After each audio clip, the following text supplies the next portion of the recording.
Good day, boys and girls. We're here again for another St. Agnes story time. Today's book is Christopher, the Holy Giant by Tomie dePaola.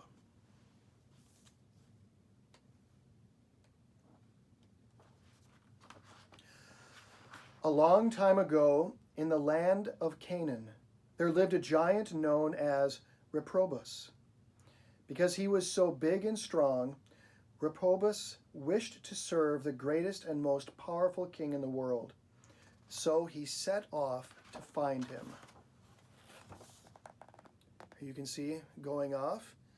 Can't quite tell how big he is yet in this picture. I think we'll notice in a moment. Before long, he came to a glorious city. "Who is the ruler of this place?" Reprobus asked. "The greatest king in all the earth," the people answered. "Then it is he I wish to serve," said Reprobus, and he did. In this picture, we can see Reprobus coming into the city, and notice he is literally head and shoulders above everyone else. And then here he is in the royal throne room. He's almost as tall as the king while the king is seated while he's on his throne, but Reprobus is standing on the floor. And there appears to be a royal cat. I'm sure the cat makes everything perfect in that throne room.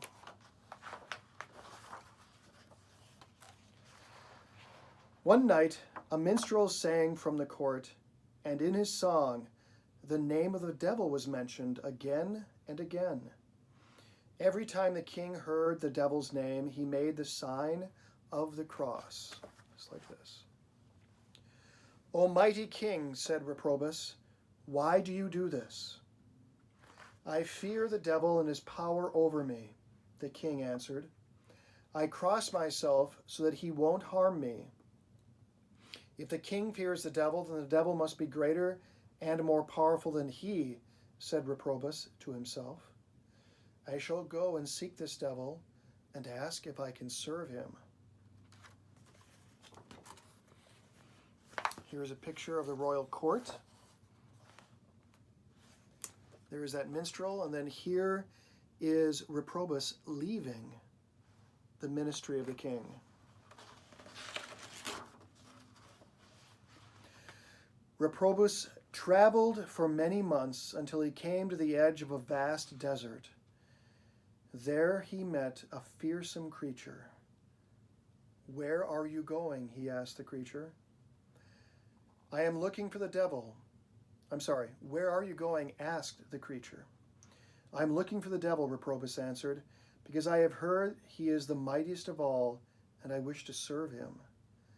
"Then come with me. I am the devil," said the creature. It's kind of frightening. Here is Reprobus meeting the devil.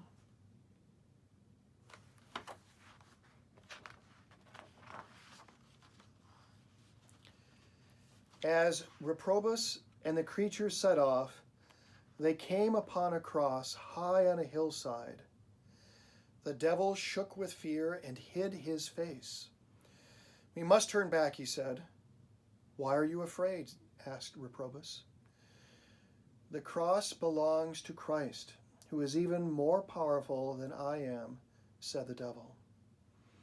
"Then I shall seek this Christ and serve him," said Reprobus. Here they are walking along. There's the cross.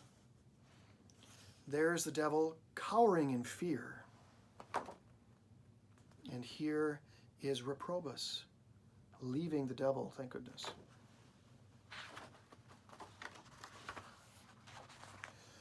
So he wandered across the dry desert until he came upon an old hermit who lived there. "Do you know of a great king called Christ?" Reprobus asked. The holy man smiled gently and began to talk about Jesus Christ. "He is the Son of God and the greatest king of all," he said.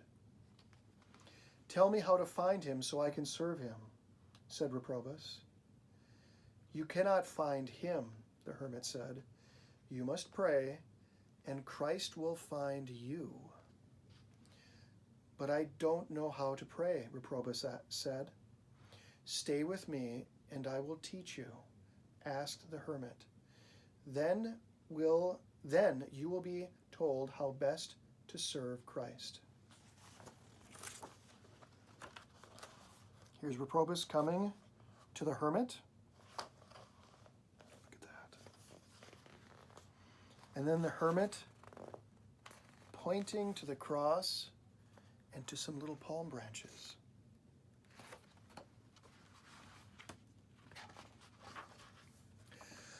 One morning, the hermit said to Reprobus, on the other side of the desert is a mighty river.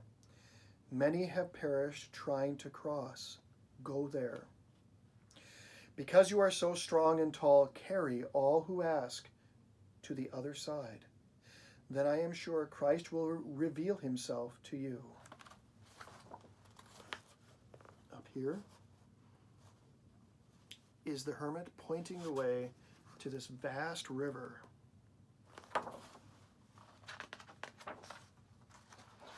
And Reprobus went. He built himself a hut beside the fast-flowing river and carried many people across on his strong shoulders. There's the hut, there's the river, and there's the passenger.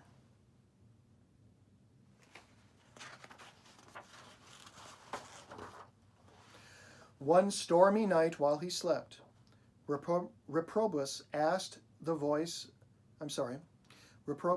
the voice of a child calling, "Come, Reprobus, and carry me over." He looked out into the dark and saw no one. It must have been the wind, Reprobus said to himself.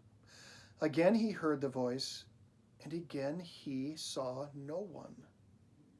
The third time that voice called, he went out, and there on the banks of the river stood a child. Here is Reprobus looking out. First time, the second time, and the third time. And then here is a child right on the bank.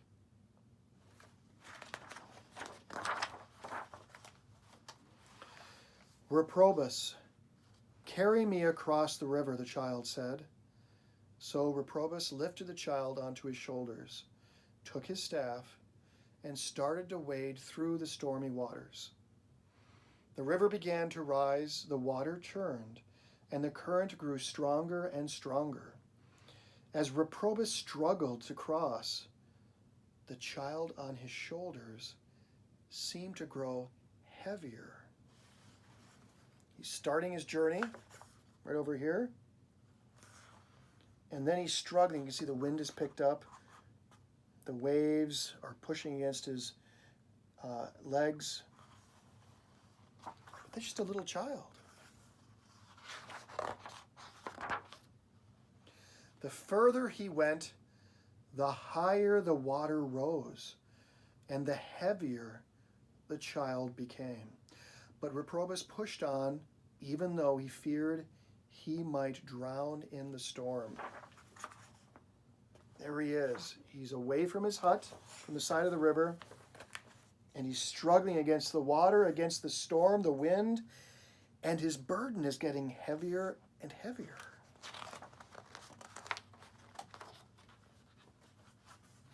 Uh-oh. What do you think these are? Those are seraphim. Notice each one has 6 wings. Count the wings. Those are angels. Who do you think this is?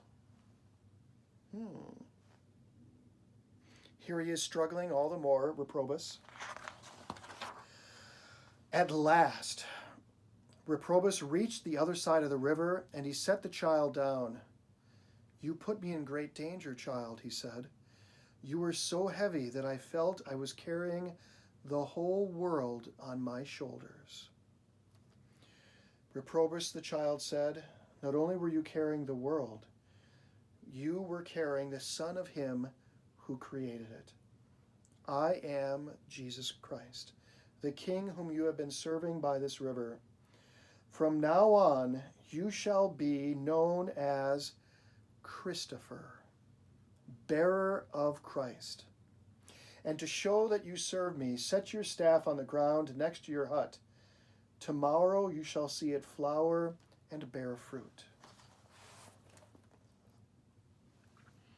Here is Reprobus, now named Christopher, talking with the child. You were so heavy, he was saying. And there is our Lord showing his glory to him and renaming him Christopher. At that, the child vanished, and Christopher did as he was told. The next morning, there in front of the hut, Christopher found his staff sprouting leaves and flowers and bearing dates, just as the child said it would. From that day on, Christopher lived a holy life. He became the patron saint of travelers, and his image was placed in many churches. People would go and pray before his image and say, "Behold, Saint Christopher, go thy way in safety." Here he is in his hut, and there's his staff, his mighty staff, bearing dates. And then here are some other people later on when Christopher has been named a saint. They are greeting each other in the church. The end. Boys and girls, something interesting about the name. Remember, Christ bearer. This is from the Greek, pharein, somebody who's better at Greek, but pharein, like the word amphore, something that holds water. Well, he is the bearer of Christ. His other name, Reprobus, I think that means prove or to examine. Notice he was examining and searching for who was the greatest king to serve. Now, we should never attempt to serve the devil. The devil is not powerful. The devil just wants to tempt us. But boys and girls, let us always make sure that we are bearing Christ. All of you who will be receiving First Communion, all of you old enough to have already received First Communion, don't forget that when you receive Jesus with a heart that's pure, with no serious sin on your soul, you are a Christ bearer, bringing Christ into your home, into your schools, into your work. You have a great opportunity to carry Christ. He won't be visible like a child on your shoulder, but he'll be visible in your words and in your actions. God bless you all.